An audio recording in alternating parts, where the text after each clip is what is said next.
TV serial गुम है किसी के प्यार में आज रात के एपिसोड में आप देखेंगे कि सई उषा मासी को बिना बताए पुलिस स्टेशन यानी कि पुलिस हेडक्वार्टर्स पहुंच जाती है, जहां पर उषा तई उस पर चिल्लाती है और कहती है कि ये तेरा घर चरोली नहीं है कि तू कहीं भी किसी को बिना बताए चली जाएगी, ये तेरा ससुराल है, तुझे इस तरीके से नहीं करना चाहिए। चल अंदर चलते हैं और घर वालों को माफ़ी मांग करके उन्हें सब बता देते हैं कि आखिर हम कहाँ जा रहे हैं। लेकिन यहाँ सई किसी की एक नहीं सुनेगी और उषा तई को वार्निंग देकर के वो खुद ऑटो बुला करके उसमें बैठ जाएगी और पुलिस स्टेशन जाने के लिए रवाना होगी और उषा तई भी चुपचाप उसके साथ बैठ जाएंगी।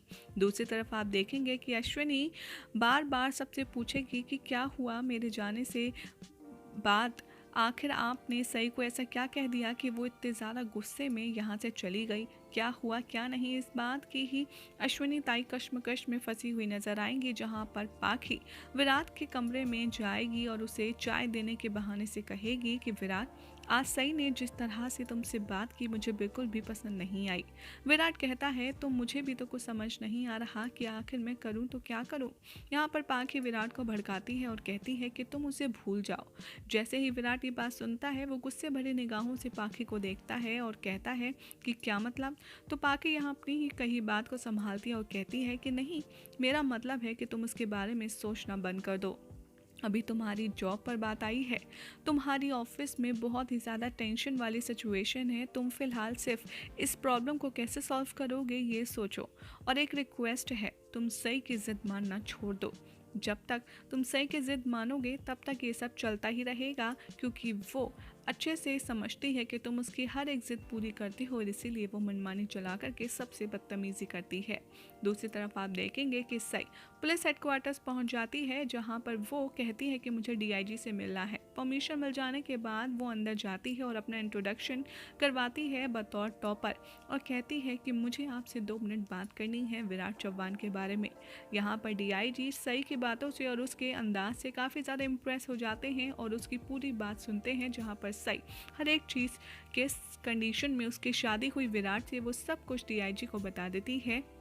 तभी वहाँ पर सडनली विराट आता है और कहता है कि सर आपने मुझे 12 बजे रिपोर्ट करने के लिए कहा था, इसलिए मैं आया हूँ। डीआईजी कहते हैं कि हाँ तुम 2 मिनट बाहर रुको जब तक मैं तुम्हें बुलाता हूँ। और इसी बीच में सई को अपना नंबर देते हैं और कहते हैं कि कोई भी बात हो तो तुम मुझे कॉल करना बेटा, और बिल्कुल भी तुम्हें हिचकिचाने की ज़रूरत नहीं है।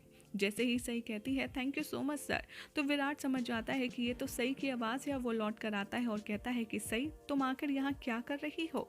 तो डीआईजी साहब बड़ी ही स्माइल के साथ कहते हैं कि विराट ये मेरा ऑफिस है, यहाँ पर कोई भी मुझसे मिलने आ सकता है। विराट को कुछ समझ नहीं आता कि आखिर सई यहाँ पर क्यों आई है। वो बहुत ही ज़्यादा कंफ्यूज होता है उसे देखकर, लेकिन सई भी यहाँ पर विराट को देखती है और कुछ नहीं कहती। दूसरी तरफ आप देखेंगे कि करिश्मा कॉल मिलाती है सई को भवानी के कहने पर, लेकिन पता चलता है कि सई का फ़ोन तो घर पर ही है। और सोनाली काकू को भड़काने के लिए कहती हैं कि देखा आपने, ये जानबूझकर अपना फ़ोन घर पर छोड़ के गई है ताकि उससे कोई भी ना पूछ पाए कि वो कहाँ है। तभी वहाँ पर सई और उषा मौसी के साथ आ जाती है और जिसे देखकर अश्विनी भागती है और उसके पास जाती है और कहती है कि सई तुम ठीक तो हो, आखिर तुम ऐसे बिना बताए कहाँ चली गई थी। और सई कुछ भी नहीं बोलती और यही हो जाएगा आज रात के एपिसोड का एंड। अब देखना होगा काफ़ी इंटरेस्टिंग कि सई कब बताती है और किसको बताती है कि आखिर वो कहाँ और क्यों गई थी। क्या विराट जैसे ही पता चलेगा कि वो उसकी जॉब बचाने के लिए गई थी, इस बात को सुनकर सारा गुस्सा रफा दफा कर देगा, या फिर अभी और कोई बड़ा सीन क्रिएट होगा। इस शो की कहानी में ये देखना होगा बेहद इंटरेस्टिंग।